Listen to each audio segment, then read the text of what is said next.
Olá, meus caros irmãos e amigos, professores da Escola Dominical e alunos também da EBD, pastores e companheiros de ministério, a todos vocês que estão sempre conosco, nos acompanhando, que nos acompanham também desde a infância e também no ministério, hoje servindo a Deus na Assembleia de Deus em Culubandê. É com muita alegria que eu vos saúdo com a santa e gloriosa paz do nosso amado Salvador Jesus Cristo. Bom, como já se tornou de costume, estou trazendo para vocês um resumo, um conteúdo da lição do próximo domingo.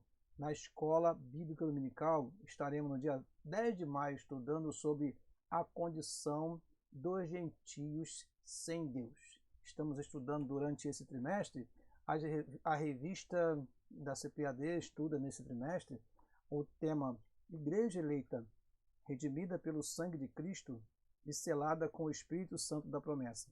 São uma série de lições que tratam acerca da Carta aos Efésios.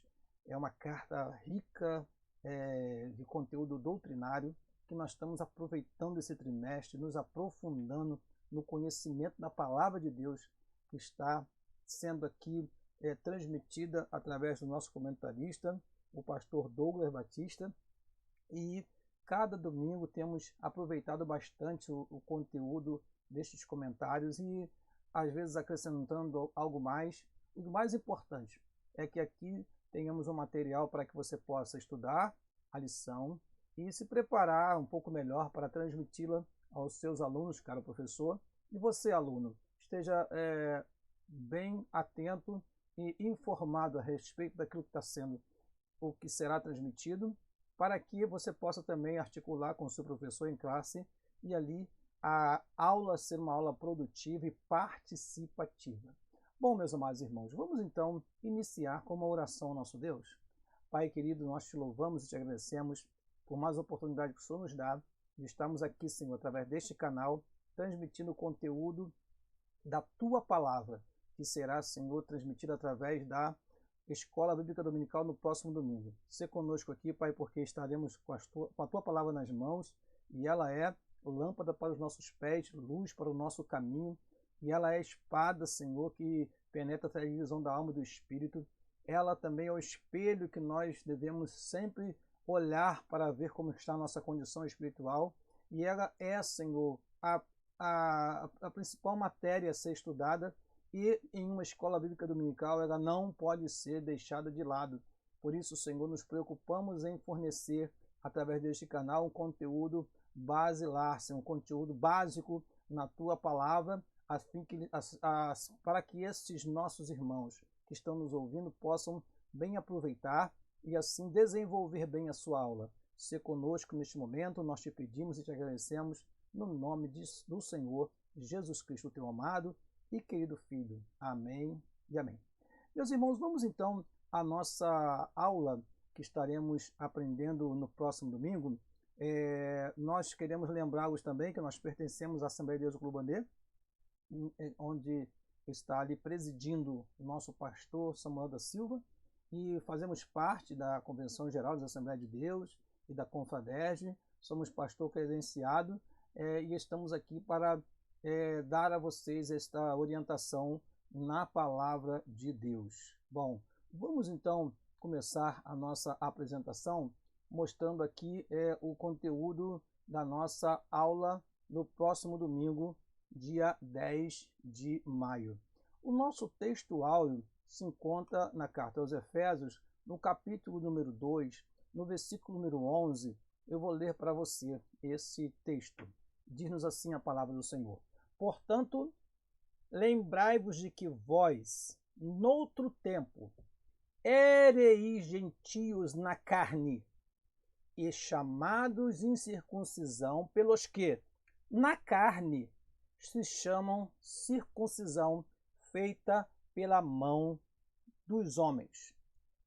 Portanto, lembrai-vos de que vós, noutro tempo, éreis gentios na carne, e chamados incircuncisão pelos que, na carne, se chamam circuncisão feita pelas mãos dos homens. Efésios, Carta aos Efésios, capítulo 2, versículo número 11. Nossa verdade prática diz o seguinte: outrora ou anteriormente, sem Deus, por meio de Cristo, os gentios tornaram-se descendência de Abraão e herdeiros das promessas. Herdeiros das promessas. Antes, sem Deus. O texto sagrado vai dizer sem Cristo, sem Deus do mundo. Mas agora tornaram-se, nós que não somos judeus, né? Nós nos tornamos descendência de Abraão e herdeiros da promessa divina que o Senhor preparou, né, para aqueles que creem. A nossa leitura bíblica em classe se encontra na carta aos Efésios, capítulo 2, versículo 11 e 12, e na carta aos Romanos, capítulo 4, versículo 12 a 14. Ora, o tema desta lição, do próximo domingo, é um tema bastante abrangente. Nós não vamos aqui abordar todo o conteúdo acerca da circuncisão, todo o conteúdo acerca da idolatria, né, que imperava entre os gentios, mas vamos seguindo aqui o comentarista, né, o que o comentarista nos propôs, passar por esse ensinamento, deixando uma lição básica para aqueles que vão desenvolver a sua aula em classe. Muito bem, começando por Efésios capítulo 2, versículo 11 e 12, diz assim: Portanto, lembrai-vos de que vós, noutro tempo, éreis gentios na carne, e chamados em circuncisão, pelos que na carne se chamam circuncisão, feita pela mão dos homens. Que naquele tempo estáveis sem Cristo, separados da comunidade de Israel e estranhos aos concertos da promessa, não tendo esperança e sem Deus no mundo. Já a carta aos Romanos, no capítulo 4, versículo 12 a 14, diz o seguinte: E fosse pai da circuncisão daqueles que não somente são da circuncisão, mas que também andam nas pisadas daquela fé que teve nosso pai Abraão, que tivera na incircuncisão. Porque a promessa de que havia de ser herdeiro do mundo não foi feita pela lei a Abraão ou a sua posteridade, mas pela justiça da fé. Pois, se os que são da lei são herdeiros, logo a fé é vã e a promessa é aniquilada. Como já disse anteriormente aqui, são textos de um aprofundamento teológico grande, né? Se fôssemos discorrer sobre esta matéria, sobre este assunto com profundidade, é claro que a aula nós não daríamos conta durante o tempo de aula para expressar aqui o que Paulo está dizendo aos Romanos com mais profundidade. Mas fica aqui essas duas leituras como básicas para o que nós vamos aprender no próximo domingo. Bom, o objetivo geral da lição é esclarecer de que modo os gentios estiveram privados da promessa messiânica. Já a título de informação, nós vamos dizer já de antemão para você: quem são os gentios? É uma pergunta bem recorrente e muitas vezes na escola dominical nós defrontamos, né, encontramos pessoas que têm dificuldade de entender quem são os gentios. Ora, para melhor entender, podemos dizer simplesmente: gentios eram todos os povos que não eram judeus naquela época. Então, eles chamavam todos os outros de gentios. Comparando ou fazendo uma analogia para você entender, nós somos brasileiros. Todas as outras pessoas de outras nações são estrangeiros. Então, os gentios eram os estrangeiros para os judeus. Todos os povos ao redor, eles eram gentios, ou também chamados de gentes ou nações. Deus chamou um homem para, através dele, abençoar todas as famílias da terra.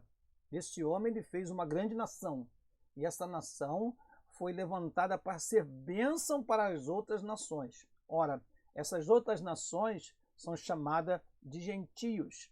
E, infelizmente, com o passar do tempo, houve, através das rivalidades, através das guerras que haviam, nasceu uma rivalidade e a palavra gentio passou a ser pejorativa para os judeus, né? E a palavra incircunciso, que veremos hoje, era um sinônimo de quem não era judeu, porque a circuncisão foi um pacto de Deus com Abraão e a partir daí a sua descendência. Por isso, há uma direta associação entre a incircuncisão e ser gentio. Muito bem, essa é uma primeira explicação inicial para iniciar nosso estudo. Prosseguindo aqui, os objetivos da lição, que são desenvolvidos a cada tópico, são esses. Primeiro, conceituar espiritualmente a circuncisão e a incircuncisão. Segundo, explicitar a antiga condição dos gentios sem Deus e sem Cristo. E terceiro, afirmar que, desprovido de Deus, os gentios marchavam para a perdição. Então esses são os pontos que vamos analisar na lição do próximo domingo. Estamos aqui para comentá-los. Primeiro, vamos a uma breve introdução. Na presente lição, veremos que o autor de Efésios, que é o nosso querido apóstolo Paulo, lembra aos gentios de que antes da regeneração, eles eram incircuncisos e haviam experimentado 5 formas de privação. Bom, vou parar por aqui para dar mais uma explicação importante. Quando falamos sobre a carta aos Efésios, devemos lembrar de como essa igreja nasceu. Nasceu com um trabalho missionário e ali desenvolveu uma igreja que predominava nesta igreja os gentios. Por isso Paulo se dirige direto aos Efésios, chamando-os de gentios. Não que só tinha gentio, mas eles eram maioria naquela igreja. Enfim, dessa forma, o apóstolo Paulo os lembra a respeito da condição que eles tinham antes de se encontrarem com o Senhor Jesus Cristo. Né? E aí mostra exatamente em que condição era esta. Era uma condição de privação, era uma condição de separação, era uma condição de quem estava alheio, distante, alienado, completamente disperso em relação às coisas que Deus havia revelado para a sua nação, para o seu povo, para Israel até aquele momento. Mas aprove Deus, isso estava no plano de Deus, nós vamos ver alguns versículos que tratam disso, chamar uma nação, e esta nação buscou Deus, e Deus não se omitiu, não se escondeu, porque lá na bênção de Abraão havia uma promessa que em ti serão benditas todas as famílias da terra, e não apenas os judeus. Muito bem, que privações são essas? 5 privações. Podemos observar neste quadro, neste visual, que eles estavam separados de Israel, que era a nação que foi escolhida por Deus. Deus, através do homem, formou as nações se formaram e Deus escolheu um homem para dele fazer uma grande nação, e a partir daí, esta nação, que se chamou Israel, recebeu de Deus as revelações, as promessas, as alianças diretamente do Deus Todo-Poderoso. Muito bem. Separados de Israel, estavam sem Cristo, sem o Salvador, sem o Messias, sem aquele que os poderiam salvar, alienados contra a promessa, sem Deus no mundo e sem esperança. Essa era a condição dos gentios antes da regeneração, antes de se tornarem filhos de Deus, antes de se tornarem filhos por adoção, como foi mostrado aqui em Efésios no capítulo 1. Lembro mais uma vez que desde a semana passada estamos na carta aos Efésios no capítulo número 2, já avançando mais no estudo desta carta. Prosseguindo aqui então, vamos ao primeiro tópico, chamados incircuncisão. É necessário, portanto, explicarmos, esclarecermos, ou com mais clareza, não, com mais profundidade, podemos dizer assim, o que é circuncisão e incircuncisão. Na era antes de Cristo, além de mortos espirituais, os gentios eram desprezados pelos judeus, identificados como incircuncisos. Né? Eu tenho aí esse versículo, né, que está lá em 1 Samuel capítulo 17, versículo 26, quando eu coloco assim em amarelinho, porque não está na revista, e a gente acrescenta esse conteúdo, é a palavra de Davi. Quem é este filisteu incircunciso? Era assim que eram tratados os gentios, incircunciso. Né? O conceito de circuncisão, o que era a circuncisão? Circuncisão, a nossa revista explica de forma bem clara, é a remoção cirúrgica do prepúcio no órgão genital masculino. O órgão genital masculino, ele tem uma pele que cobre a glande, e esta pele, quando é retirada, aí se processa o ato da circuncisão. Entre os judeus, todos deveriam ter essa pele da glande que aponta lá no final do órgão sexual masculino, para que ele fosse identificado, diferenciado. Isso que é importante nós aprendemos nessa manhã, né? Sem entrar em detalhes a respeito desse ato que era um pacto de Israel com Deus, Deus com Israel. Esta era a forma como Deus ia separar o seu povo pela carne, ou seja, na carne, no seu corpo estaria a marca de um pacto, de uma aliança com Deus. Era prescrito na lei como sinal externo de quem pertencia ao povo da aliança com Deus. Vamos ler esse texto? Diz assim: esta é a minha aliança que guardareis entre mim e vós, e a tua descendência depois de ti, que todo homem entre vós será circuncidado. E circuncidareis a carne do vosso prepúcio, e isto será por sinal da aliança entre mim e vós.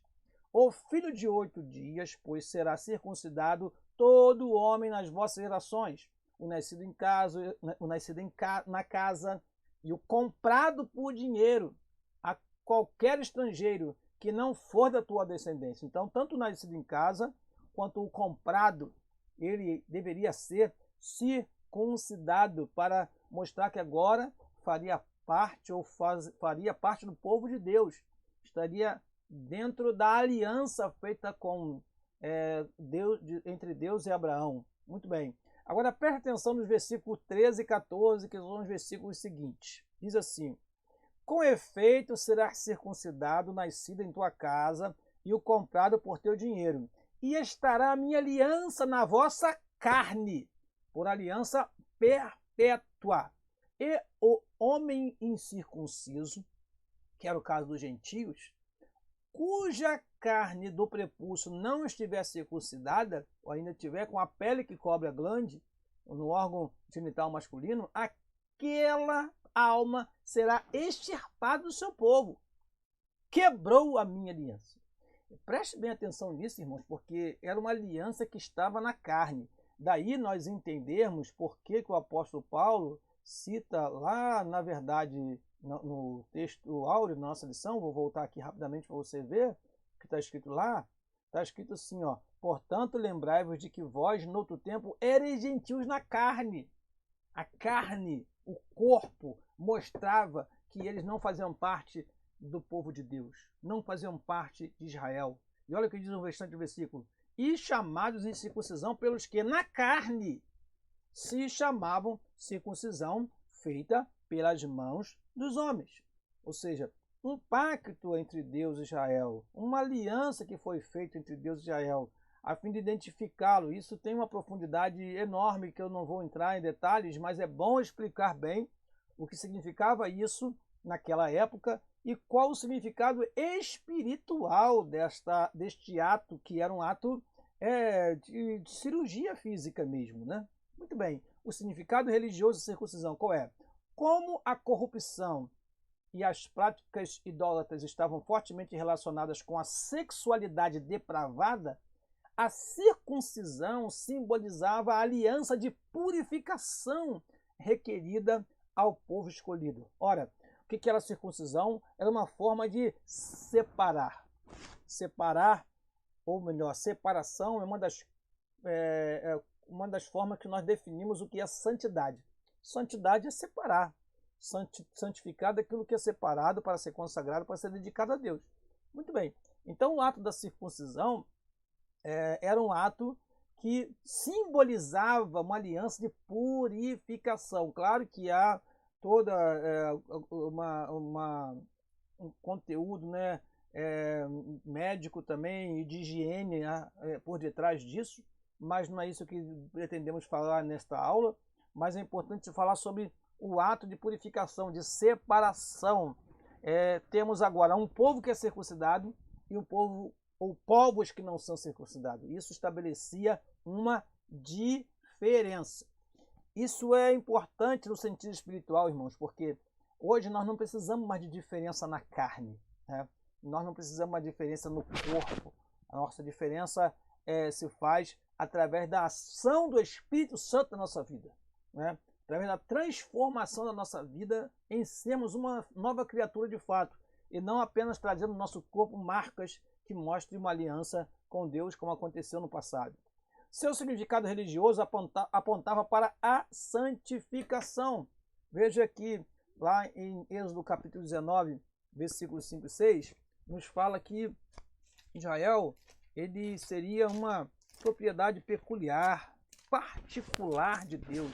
Êxodo no capítulo 19, versículo 5 e versículo número 6, diz assim: Agora, se diligentemente ouvides a minha voz e guardardes o meu conserto, então sereis a minha propriedade peculiar dentre todos os povos, porque toda a terra é minha. E vós me sereis um reino sacerdotal e um povo santo. Estas são as palavras que falarás aos filhos de Israel. Então esse era o objetivo, é tornar o povo separado, santo. Era algo tão sério que os judeus recusavam-se até mesmo a comer com os incircuncisos. Isso nós vamos ver, né, quando lá no livro de Atos dos Apóstolos, no capítulo 10, no capítulo 11 também, quando fala da história de Pedro indo até a casa de Cornélio, e isso demandou uma discussão que foi parar lá no primeiro concílio da igreja. Então, eles se negavam a comer com os gentios, não sentavam junto. Havia até mesmo no templo um pátio chamado Pátio dos Gentios. A separação estava expressa até mesmo no local de adoração. Atos capítulo 11, versículo 3, nos diz assim, dizendo: Entraste em casa de varões incircuncisos e comeste com eles. Não deveriam nem comer com eles, né? Como é levada a sério essa questão da pureza, né? A ideia que se tinha de que aqueles circuncisos eram considerados imundos. Quando citado lá em Isaías, no capítulo 52, sobre ser imundo, precisamos ser separados da imundícia. Fala assim, Isaías 52, Desperta, desperta, veste da tua fortaleza, ó Sião, veste de teus vestidos formosos, ó Jerusalém, cidade santa, porque nunca mais entrará em ti nem incircunciso, nunca mais entrará em ti nem incircunciso, nem imundo. Isaías 52, versículo 1. É um versículo que está aí na nossa lição em telas posteriores. Muito bem, este é o significado religioso da separação, da santificação. A circuncisão do coração. A boa nova que Paulo traz é de que a verdadeira circuncisão não se tratava de uma operação externa na carne realizada pelos homens, mas a que foi feita onde? No interior, que é do coração, cujo louvor não provém dos homens, mas de Deus. Enfim, a verdadeira purificação da alma, a verdadeira santificação, a verdadeira regeneração não vem através de obras do homem, não vem através, nós aprendemos isso na semana passada, não é o homem retirando do seu corpo uma parte, uma película do seu corpo que vai fazer com que ele seja santo, purificado. Não, nada disso. O que faz com que o homem seja santo é uma vida de devoção a Deus, de entrega, de renúncia. E é isso que Paulo vai trazer como uma boa notícia para os Efésios, depois também para os Gálatas, que também tiveram problemas com a questão da circuncisão, e que foi algo que demandou muitas discussões naquela época. A circuncisão na nova aliança. O assunto da circuncisão gerou discussões acaloradas entre judeus e gentios. Nós podemos ver isso em Gálatas, capítulo 5, versículo 2 e 3, em Filipenses 3, versículo 2. Ou seja, havia entre eles, entre os crentes da Galácia, principalmente das igrejas da Galácia, muita discussão a respeito de retornar às determinações legais do judaísmo. Olha, irmãos, eu chamo a atenção dos irmãos para isso. Nós estamos vendo muitas igrejas hoje em dia com o chamado rejudaísmo, voltando a algumas práticas do judaísmo. Mas nós, cristãos, não temos nenhuma ligação com o judaísmo mais, né? Nós somos discípulos do nosso Senhor Jesus Cristo, fazemos parte da igreja do Senhor, que é formada tanto de judeus como de gentios. Trazer de volta símbolos do judaísmo é negar que tudo aquilo era apenas uma sombra das coisas que iriam acontecer. Gálatas capítulo 5, versículo 1, 2 e 3. Olha o 1 também. Diz assim: estais, pois, firmes na liberdade com que Cristo nos libertou, e não torneis a meter-vos debaixo do jugo da servidão. Diz assim: eis que eu, Paulo, vos digo que, se vos deixar de circuncidar, Cristo de nada vos aproveitará. Era o que os judaizantes queriam, não? Vocês precisam de voltar novamente às práticas judaizantes, novamente circuncidar os seus filhos. Não, isso não era mais necessário. E de novo, versículo 3, protesto a todo homem que se deixa circuncidar, diz o apóstolo Paulo, que está obrigado a guardar toda a lei. Aí diz mais, o versículo seguinte, Paulo é bem enfático ao falar: separados, versículo 4, Gálatas 5, versículo 4. Separados estais de Cristo, vós os que vos justificais pela lei, da graça tendes caído. Né? Ou seja, eles estavam voltando a praticar obras para poder obter salvação. E nós aprendemos já na semana passada que as obras não trazem a salvação, principalmente as obras da lei. A lei não foi dada para salvar o homem, a lei foi dada por causa da transgressão, para que a transgressão sobressaísse, para que fosse notório que o homem é incapaz de cumprir a lei. E aí é necessário, tanto judeu quanto gentio, recorrer à graça divina, que se manifestou a todos através da pessoa do nosso amado Salvador Jesus Cristo. Indo para Filipenses, só para lermos também esse texto, capítulo 3, versículo 2, temos o seguinte, diz assim: guardai-vos dos cães, guardai-vos dos maus obreiros e guardai-vos da circuncisão. Ou seja, não volte a praticar estes atos. Né? Isso fez parte de uma aliança entre Deus e Israel. E nós agora somos a igreja do Senhor. Fazemos parte de uma nova aliança e não de uma antiga aliança. Estamos numa nova dispensação. Estamos na dispensação da graça e não da dispensação da lei. Em Antioquia, a questão provocou intensos debates e culminou na convocação do primeiro concílio da igreja em Jerusalém. Isso está registrado em Atos dos Apóstolos, no capítulo 15. Você pode observar o que foi registrado lá por Lucas, no capítulo 15, quando logo de cara nós olhamos assim, capítulo 15, versículo 1. Então, alguns que tinham descido da Judéia ensinavam assim aos irmãos: se vos não circuncidardes conforme o uso de Moisés, não podereis salvar-vos. Era condicionar a salvação a uma prática carnal, uma prática na carne, né? Não tinha mais efeito, né? Como Paulo explicou aos Gálatas: se vocês quiserem cumprir uma parte da lei, terá que cumprir todas as outras, voltar aos rituais, voltar a sacrificar animais. Não, aquilo tudo era símbolo, eram sombras.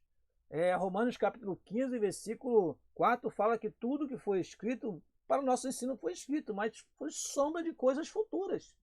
Então agora nós não temos mais que ficar debaixo daquilo que era simplesmente um tipo, porque agora já temos revelado o seu atítipo, ou seja, agora nós temos revelado o que aquilo de fato simbolizava.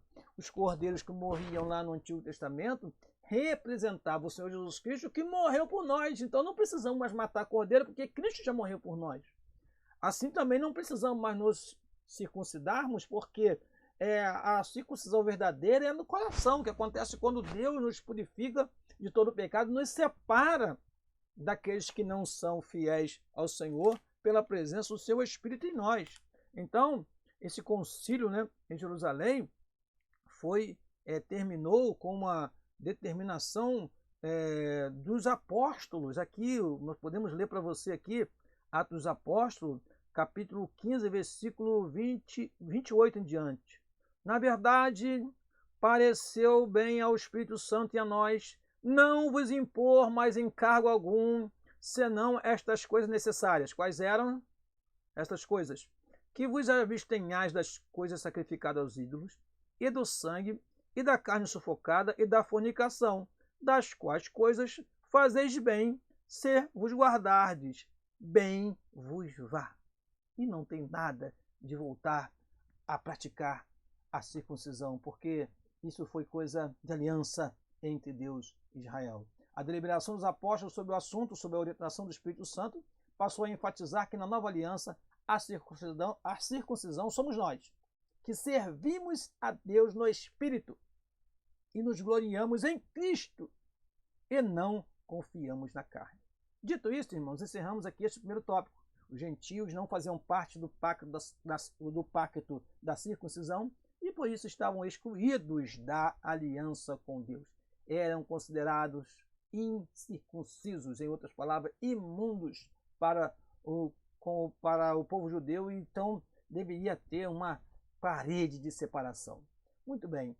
Estranhos ao concerto da promessa. Ao descrever a história passada dos gentios, o apóstolo traz à memória que naquele tempo, isto é, antes da regeneração, eles viviam imersos no paganismo e, portanto, sem Cristo, separados da comunidade de Israel. Continuando, no versículo 12, o apóstolo salienta a desvantagem de os gentios não pertencerem à comunidade de Israel. Isso é interessantíssimo, irmãos. Não vamos nos aprofundar aqui, mas quando Jesus Cristo fala lá para aquela mulher, não é bom tirar o pão dos filhos e deitar aos cachorrinhos? Pão dos filhos fala que havia heranças, promessas que eram para os filhos, ou seja, eram para Israel. Haviam pactos e grandiosos pactos para com a nação. E aí aquela mulher, muito humildemente, fala: Senhor, mas também os cachorrinhos comem das migalhas que caem na mesa do seu Senhor. Ela mostrou exatamente o que a história de Israel mostrou, a Bíblia mostrou. Que mesmo Deus tendo o pão dos filhos, ou seja, um dos pães dos filhos nós podemos chamar de a cura divina. Né? Quando nós olhamos lá no livro de Êxodo, há uma promessa maravilhosa no livro do Êxodo. Deixa eu encontrar e ler para você, no capítulo 15, no versículo 26, há uma promessa assim. Ele disse: se ouvides atento à voz do Senhor teu Deus, e obrares o que é reto diante dos seus olhos, e inclinares os teus ouvidos aos seus mandamentos, e guardardes todos os seus estatutos, nenhuma das enfermidades porei sobre ti, que pus sobre o Egito, porque eu sou o Senhor que te sara. Que maravilha! Eu sou o Senhor que te sara. Isto era um dos pão dos filhos. O que era, pastor Daniel, o pão dos filhos? A cura divina. Aí eu digo a você, mas também os cachorrinhos, os gentios, os imundos, os incircuncisos, também comeram das migalhas. Vou citar um exemplo bíblico apenas. Segundo Reis, no capítulo 5, nos conta a história de um homem chamado Naamã. Ele não tinha nada de judeu, ele não conhecia as promessas, os pactos que foram feitos entre Israel e Deus de Israel, mas ele foi curado através da ação de um profeta de Israel. Está lá em 2 Reis, eu creio que você conhece muito bem esta história, né, muito pregada em nossos púlpitos. Está lá, Êxodo capítulo, 2 Reis, capítulo 5, Naamã é curado da lepra. Mas quem é Naamã? Versículo 1, Naamã, chefe do exército do rei da Síria, era um grande homem diante do seu senhor, e de muito respeito, porque por ele o Senhor dera livramento aos sírios, e era este homem valoroso, porém leproso. E aí vem a história daquela menina que, estando ali na casa da Naamã, diz: quem dera, versículo 3, oxalá que o meu Senhor estivesse diante do profeta que está em Samaria, ele o restauraria da sua lepra. Então, ele foi, e você deve conhecer a história, curado depois de várias histórias que não cabe aqui citar, mas ele mergulhou lá no Jordão 7 vezes, e na 7ª vez, apesar de estar indignado, né, e aborrecido, mas ele foi e mergulhou, e Deus o curou através do profeta Eliseu. Muito bem, então o apóstolo salienta essa desvantagem, era uma desvantagem, mas Deus, desde o Antigo Testamento, mostrava que a sua misericórdia era grande, né? Nós vemos isso também na vida de Raabe. Quem era Raabe? Uma prostituta, mas ela infiltrou-se ali no meio do povo de Deus, porque ela demonstrou o desejo de participar daquela comunidade de Israel, e a coisa foi tão maravilhosa, que nós vamos ver daqui a pouquinho, que ela é citada em Mateus no capítulo 1, na genealogia do próprio Senhor Jesus Cristo. Muito bem, eles estavam em desvantagens, separados da comunidade de Israel. Eles estavam excluídos não só dos símbolos externos, mas também não faziam parte do povo escolhido e, consequentemente, não podiam usufruir dos privilégios da aliança de Abraão. Entretanto, o que os gentios precisavam saber era que, por meio de Cristo, eles também se tornariam descendência de Abraão. Porque os filhos de Abraão são os filhos pela fé. E é interessante citar isso aqui, sem me aprofundar muito, que quando Abraão é escolhido por Deus, a lei não existia. Tá? Ou seja, este pacto com Deus e Abraão, entre Deus e Abraão, é um pacto anterior à lei. E, infelizmente, os judaizantes, e ainda hoje, muitas pessoas consideram a lei como algo que suplanta até mesmo a graça divina. Não, não, não, não. Na realidade, o que nós olhamos é que Abraão ele foi justificado pela fé antes da lei. O próprio dízimo, ele foi incorporado à lei, mas ele é anterior à lei, porque Abraão deu o dízimo de tudo. Então nós encontramos a fé suplantando a lei desde Abraão. Né? Então agora, os que são os gentios agora, nesta dispensação da graça, eles não são mais estranhos, porque eles agora fazem parte, assim como nós, fazemos parte da descendência de Abraão pela fé. Pela fé. Gálatas 3, no versículo 29, é bom ler sempre alguns versículos antes, né? Versículo 24, veja que interessante lição. De maneira que a lei nos serviu de aio para nos conduzir a Cristo, nos levou a Cristo, para que pela fé fôssemos justificados. Justificados pela fé e não por obras da lei. Mas depois que a fé veio, já não estamos debaixo do aio, que é a lei. Porque todos sois filhos de Deus pela fé em Cristo Jesus. Disse Paulo aos Gálatas, capítulo 3, versículo 27. Porque todos quantos fostes batizados em Cristo, já vos revestiste de Cristo. Nisto, disse Paulo, não há judeu nem grego, não há servo nem livre, não há macho nem fêmea, ou seja, toda a diferença não faz sentido agora em Cristo, porque todos vós sois um em Cristo Jesus. E se sois de Cristo, então sois descendência de Abraão e herdeiros conforme a promessa. Amém por isso, né? Somos herdeiros das promessas de Deus agora pela fé, através da igreja do Senhor, que é coluna e firmeza da verdade, que é o povo de Deus na terra. Bom, estávamos, como os gentios, né, alienados aos pactos das promessas. Uma vez separados da comunidade de Israel, os gentios desconheciam totalmente os vários pactos que Deus estabelecera com os patriarcas israelitas. Esses pactos giravam em torno da grande promessa do advento do Messias. Destacam-se aqui 3 pactos, né?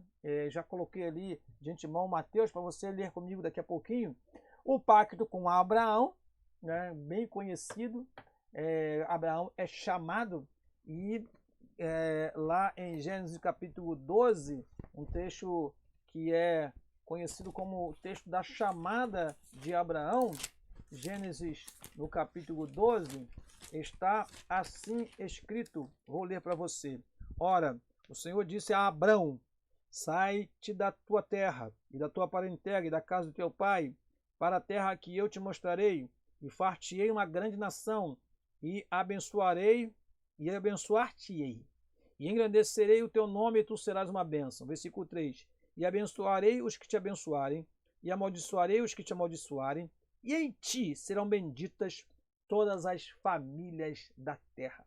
Além desse pacto, o nosso comentarista cita também o pacto mosaico, ou o pacto da lei, que é claro, aí ele cita apenas um trecho, um trecho deste pacto maravilhoso, Deuteronômio capítulo 28, versículo 1 a 14, que é onde estão as bênçãos de Deus para com seu povo.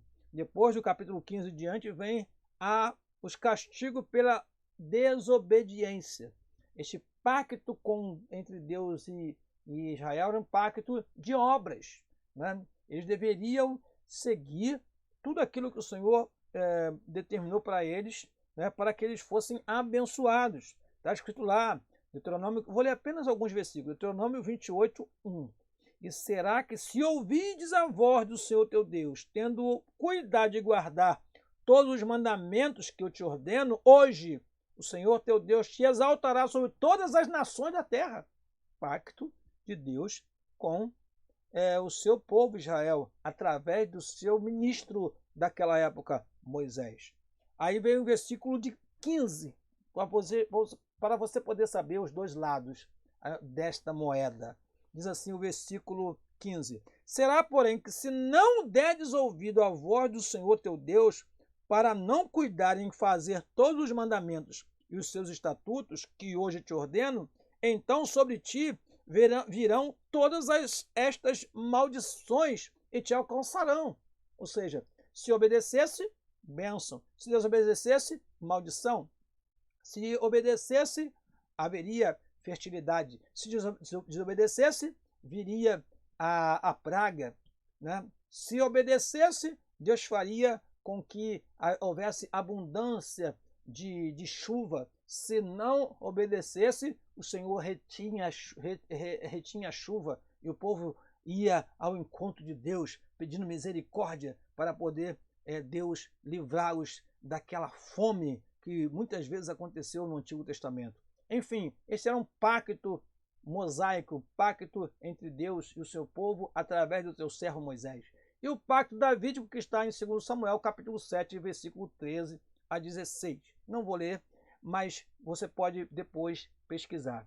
Chama a atenção do estudante da Bíblia, eu coloquei isso porque não está na lição em amarelinho, que Mateus capítulo 1, versículo 1, quando começa esse livro que foi escrito para os judeus, o Evangelho de Mateus foi escrito especificamente para os judeus. Ora, o que Mateus, o escritor, ele coloca logo na primeira palavra deste livro? Livro da geração de Jesus Cristo, filho de Davi, filho de Abraão. Olha o salto que o escritor faz para mostrar que o Messias que está chegando ali, ele tinha uma relação direta com o pacto de Deus feito com Davi e o pacto de Deus feito com Abraão. Davi, esse pacto que dele viria o rei, e aí nós entendemos que quando chega lá no Novo Testamento, no Evangelho de Lucas, é dito que ele reinará. Eu vou ler para você o que fala lá no nascimento de Jesus, mostrando a relação dele com a pessoa de Davi, o grande rei de Israel, que através dele veio o Messias, ao ponto de até mesmo um cego reconhecer naquela época e clamar: Jesus, filho de Davi, tem misericórdia de mim, porque estava completamente ligada à vinda do Messias com as palavras ditas por Deus a Davi, o seu servo. Lá em Lucas capítulo 1, versículo número 10, diz assim: o anjo lhe disse: não temas, porque eis que vos trago nova de grande alegria, que será para todo o povo, pois na cidade de Davi, ele nasceu na cidade de Davi, vos nasceu hoje o Salvador, que é Cristo o Senhor. Então havia uma relação direta entre a pessoa de Jesus Cristo e a pessoa do rei Davi. Há um outro texto também ainda aqui no Evangelho de Lucas que trata a respeito desta ligação. Está lá em Lucas capítulo 1, versículo de número 30. Assim, Lucas 1, versículo 30. Vamos lá? Lucas capítulo 1, versículo 30. Disse então o anjo: Maria, não temas, porque achaste graça diante de Deus. E eis que em teu ventre conceberás, e darás à luz um filho, e por-lhe-ás o nome de Jesus, e este será grande, e será chamado Filho do Altíssimo, e o Senhor Deus lhe dará o trono de Davi, seu pai. Então, o trono de Davi foi dado em herança ao Senhor Jesus Cristo, e reinará eternamente na casa de Jacó, e o seu reino não terá fim. É isso que está prometido no pacto davídico, que dele viria sempre o rei, o cetro não se arredaria de Judá. E Jesus Cristo então veio para ser rei, e rei dos reis, e senhor dos senhores. Eles não sabiam desses pactos, mas no próprio Evangelho de Mateus, no capítulo 1, no versículo 5, nós temos assim: e Salmão gerou de Racabe, na minha versão, na verdade em outras versões você vai ver Raabe, e a Boaz. E Boaz gerou a Ruth e Obed gerou a Jessé. Nós temos aqui no versículo 5 citado uma habitante de Jericó, que era Raabe, e temos uma moabita, que era Ruth. Ou seja, na própria genealogia de Jesus, escrita por Mateus, nós vemos aqui como que Deus é misericordioso desde os antigos tempos. Os gentios, mesmo não sendo circuncidado, Deus tinha planos com os gentios. Aliás, para complementar esta base sobre o que estamos falando, nós podemos ler Isaías no capítulo 65, quando diz o seguinte: fui buscado dos que não perguntavam por mim, fui achado daqueles que me não buscavam. A um povo que se não chamava do meu povo, eu disse: eis-me aqui. Quando Deus é buscado pelos povos, ele não se esconde. Ele diz: eis-me aqui. E diz mais: estendi as minhas mãos todo dia a um povo rebelde, que caminha por um caminho que não é bom, após os seus pensamentos. E segue o texto sagrado. Enfim, eles estavam alheios aos pactos, eles não faziam parte, não tinham nenhum conhecimento, mas o plano de Deus estava, desde o Antigo Testamento, preparado para incluí-los no plano redentor do Senhor Jesus Cristo. Os gentios não tinham noção deles e, por conseguinte, estavam alienados de qualquer promessa ou esperança messiânica. Agora, uma vez regenerados em Cristo, é revelada a grandeza do amor divino. Agora eles conhecem a graça e a misericórdia do Senhor é estendida para eles, né? Já citei aqui o texto sagrado que está lá em Mateus, no capítulo 15, esse texto lindo que mostra quando Jesus ele se retira e vai para as partes de Tiro e Sidom. Mateus, no capítulo 15, no versículo de número 21, diz assim: e partindo dali, foi para as partes de Tiro e de Sidom, fora da região onde estavam os judeus. E eis que uma mulher cananeia que saíra daquelas cercanias, clamou dizendo: Senhor, filho de Davi. Olha o que ela cita. Ela reconheceu Jesus como herdeiro do trono eterno de Davi. Tem misericórdia de mim, que minha filha está miseravelmente endemoniada. Mas ele não lhe respondeu palavra, e os seus discípulos, chegando ao pé dele, rogaram dizendo: despede-a, que vem gritando atrás de nós. E ele respondendo disse: eu não fui enviado senão as ovelhas perdidas da casa de Israel. Então chegou a mulher e adorou-o, dizendo: Senhor, socorre-me. Aí, meus queridos irmãos, Deus é misericordioso. Nós aprendemos isso na semana passada. A sua misericórdia se renova a cada manhã. A sua misericórdia não tem fim. Ela é a causa de não sermos consumidos. Ele, porém, respondendo, disse: Não é bom pegar do pão dos filhos, no pão dos filhos, e deitar aos cachorrinhos. E ela disse: Sim, Senhor, mas também os cachorrinhos comem das migalhas que caem da mesa dos seus senhores. Então respondeu Jesus e disse-lhe: Ó mulher, grande é a tua fé. Seja isto feito para contigo como tu desejas. E desde aquela hora a sua filha ficou sã. No próximo domingo, nós estaremos aí comemorando o Dia das Mães.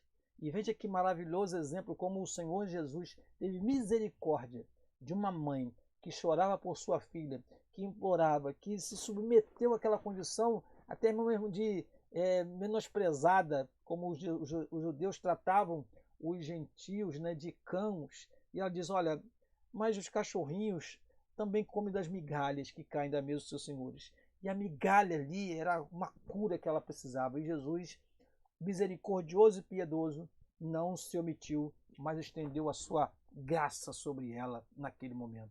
Continuando aqui, a síntese do segundo tópico. A antiga condição dos gentios era desoladora. Viviam sem Cristo, estavam separados de Israel e eram estranhos ao concerto da promessa. Último tópico, sem esperança, sem Deus no mundo. A palavra esperança traz a ideia de confiança nas Escrituras. O seu principal uso está ligado à confiança nas promessas divinas. Ora, eles não conheciam as promessas, então que esperança tinham os gentios, né? Nós não vamos entrar por este caminho, né? Mas eu vou apenas citar. Cada um dos povos tinham escolhido para si deuses. Babilônia tinha seus deuses, Pérsia tinha seus deuses, Roma tinha seus deuses, a Grécia elegeu deuses, até hoje são conhecidos os deuses da mitologia grega. Né? Então os povos tinham os deuses que eles elegeram, que eles escolheram, que eles criaram, né, com o tempo, mas que não lhes davam nenhuma esperança. Isso é importantíssimo também falar aqui. Né? Cita-se aqui rapidamente Baal, que era Deus, conhecido, respeitado por profetas que, quando clamaram a ele não respondeu. Que esperança deu a Baal aqueles intercessores naquela hora? E veio Elias, o homem de Deus, e orou, e Deus mandou, Deus verdadeiro, mandou fogo do céu e consumiu o holocausto, a pedra, a água que estava ali derramada. Você conhece esse texto sagrado, tenho certeza disso. Podemos afirmar que os gentios eram desprovidos dessa esperança por causa da parte da filosofia grega que descartava a possibilidade de uma vida além do túmulo. Ou seja, a esperança deles era restrita, né, ao que Deus poderia lhe conceder. Não havia nenhum conhecimento, daí a importância da iluminação do conhecimento, né, que nós já aprendemos aqui também em outras lições. Bom, como a esperança é a âncora da alma, os gentios desprovidos dela padeciam de medo e incertezas. Estavam sem esperança. Há um texto sagrado no livro de Lamentações, no capítulo 3. Deixa eu ler para você, para que você tenha ciência do que vou dizer, que é triste quando perece a esperança, né? E Jeremias, ele viveu um momento muito difícil, ali quando o povo estava sendo levado para o cativeiro, e ele via que a esperança estava sendo perdida, né? Lamentações, no capítulo 3, versículo 18, diz assim: Então disse eu, já pereceu a minha força, como também a minha esperança no Senhor. Esperança perdida, né? Graças a Deus, o Deus que nós servimos, né? Não um Deus que nos desespera. Estamos vivendo um momento aí de muito desespero na face da terra. Mas o cristão, ele sabe que a sua confiança está estabelecida no Senhor, que não falha. Tudo está sob o seu controle e a nossa esperança está viva, que é aguardar o Senhor para nos arrebatar para a sua glória. Diz mais Jeremias o seguinte, versículo 20: minha alma certamente se lembra e se abate dentro de mim. Disto me recordarei no meu coração, por isso tenho esperança. Quando o crente começa a recordar da importância das promessas que os gentios não tinham, mas quando você está perdendo a esperança, você começa a lembrar das promessas de Deus, das promessas que Ele fez para a tua vida, das promessas que Ele fez para o teu ministério. Quando você começa a lembrar que Deus tem uma promessa com a tua família, você muda logo o seu pensamento e diz assim, não, eu tenho esperança. E aí diz o versículo de número 22, o seguinte, as misericórdias do Senhor são as causas de não sermos consumidos, porque as suas misericórdias não têm fim, novas são a cada manhã, grande é a tua fidelidade. É por isso que nós temos esperança, porque Deus é misericordioso e piedoso. E versículo 24, a minha porção é o Senhor, a minha porção é o Senhor, diz a minha alma, portanto esperarei nele. Versículo de número 26, bom, diz Jeremias, é ter esperança e aguardar em silêncio a salvação do Senhor. Quem tem esperança, aguarda e espera. Já o Salmo 40, bem conhecido, diz, esperei com paciência no Senhor, e Ele se inclinou para mim e ouviu o meu clamor. Muito bem, medos e incerteza é comum na vida daquele que não tem esperança, mas nós temos esperança. Então, ao invés de medo e certeza, nós temos confiança e certeza e convicção e fé que Deus é aquele que age por nós. Sem Deus no mundo, a expressão sem Deus não significa que os gentios não serviam ou não acreditavam numa divindade. Ao contrário, eles eram politeístas e idólatras, pois acreditavam e adoravam a muitos deuses. O Atos capítulo 19, versículo número 16 e 23, mostra como o apóstolo Paulo ele agiu diante de um ambiente de tremenda idolatria. Atos no capítulo 17, versículo 16. Eu vou ler um pouquinho antes para você entender o texto. Versículo 15. Os que acompanhavam Paulo o levaram até Atenas, e recebendo ordem para que Silas e Timóteo fossem ter com ele o mais depressa possível, partiram. E enquanto Paulo os esperava em Atenas, o seu espírito se comovia em si mesmo, vendo a cidade tão entregue à idolatria. Paulo, quando viu o povo tão entregue, tão devoto, tão inclinado a adorar deuses que não são deuses. Se você quiser melhor informação sobre isso, lê o Salmo 115, que fala sobre esses deuses que não são deuses. Não tem boca, mas não fala, tem olhos, mas não veem. Não são deuses. E ele ficou perplexo com aquilo. Versículo 17 diz assim, de sorte que disputava na sinagoga com os judeus e religiosos, e todos os dias na praça com os que se apresentavam.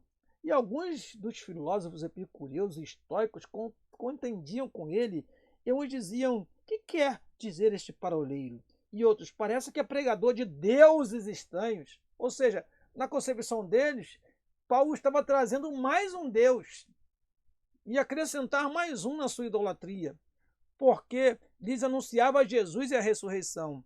E, tomando-o, o levaram ao Areópago, dizendo, poderemos nós saber que nova doutrina é essa de que falas? Pois coisas estranhas nos trazem aos ouvidos, queremos, pois, saber o que vem a ser isto. Versículo 21, pois todos os atenienses e estrangeiros residentes de nenhuma outra coisa se ocupava, senão de dizer ou ouvir alguma novidade.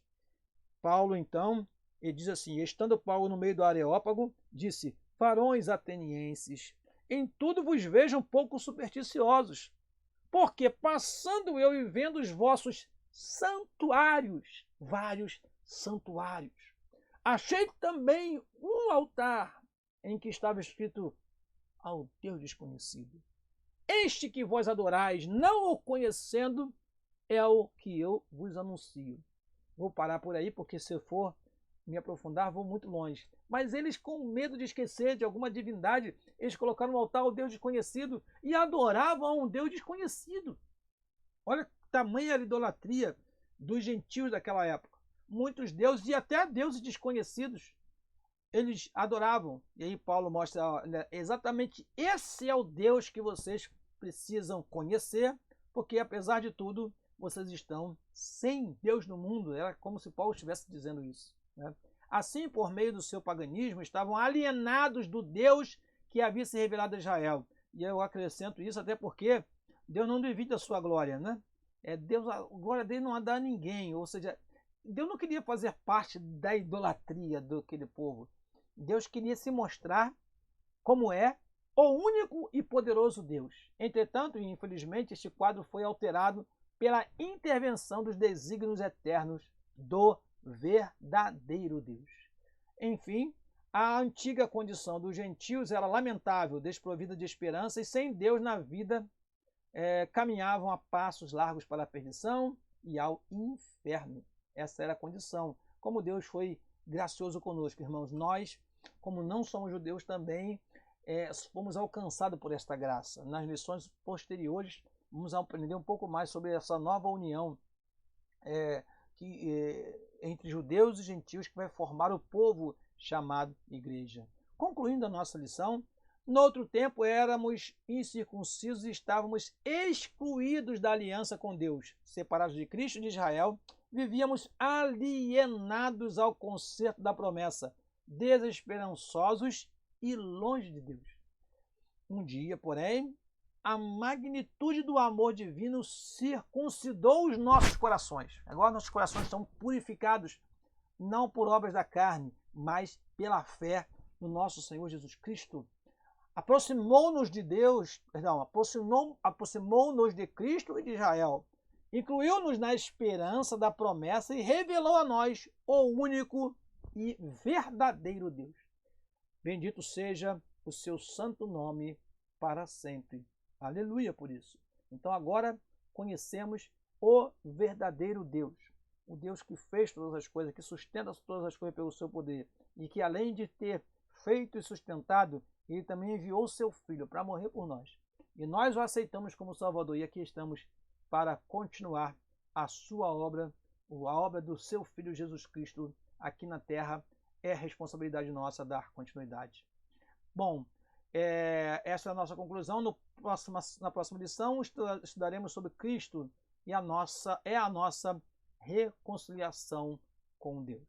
Eu quero, neste momento, agradecer a você que nos assistiu até aqui, dizendo para você que nós continuaremos transmitindo para você esses assuntos, mas peço que orem por nós, para que Deus possa nos dar graça e virtude do céu para continuarmos transmitindo para você o assunto da escola dominical e assim você esteja mais preparado para participar da escola dominical e também para lecionar para os seus queridos alunos. Lembro a vocês, mais uma vez, pertencemos à Assembleia de Deus do Clube Bandeira e queremos aqui agradecer ao nosso pastor presidente, pastor Samuel da Silva, por esta honrosa oportunidade que temos de transmitir este assunto da escola dominical para aqueles que porventura não podem estar presentes na escola dominical em virtude das restrições que nós estamos vivendo nos últimos dias. Deus abençoe a tua vida. Eu quero orar e me despedir de você neste momento. Pai querido, abençoe este ouvinte, essa pessoa que está me assistindo neste momento, possa que o seu coração e a sua mente possam se abrir para a palavra do Senhor. Nos dê, Senhor, uma aula abençoada no próximo domingo, que teu Espírito possa nos ajudar a transmitir a verdade da tua palavra. Assim oramos e te agradecemos, em nome de Jesus. Amém. Eu me despeço de você, pedindo a você que, se possível, esteja sempre atento ao nosso canal, inscreva-se no nosso canal. Nós também temos um grupo no Facebook chamado Pastor Daniel e Amigos da EBD. Se você desejar, é só nos procurar no Facebook e nós colocaremos você neste grupo também. Neste grupo nós transmitimos todos os dias nós temos a leitura diária, que infelizmente é muito esquecida dos alunos da escola dominical. Então, através desse grupo, nós temos a leitura diária e alguns outros assuntos que são da escola dominical. Também temos um grupo no WhatsApp, Subsídios da EBD, Subsídios e Auxílios da EBD. Se você quiser também, é só deixar seu comentário aqui abaixo neste vídeo e nós estaremos adicionando você também no nosso grupo do WhatsApp para juntos nós compartilharmos. Nós recebemos muitas contribuições nesse grupo do WhatsApp e gostaríamos que você, se desejar participar conosco também, será um prazer. Como eu creio que você também ama a escola dominical e estamos aqui para fazer o melhor para que ela seja bem trabalhada e que cada aula seja uma bênção para a nossa igreja, para nossos alunos e também para a nossa vida. Deus te abençoe em nome de Jesus. Muito obrigado. Amém.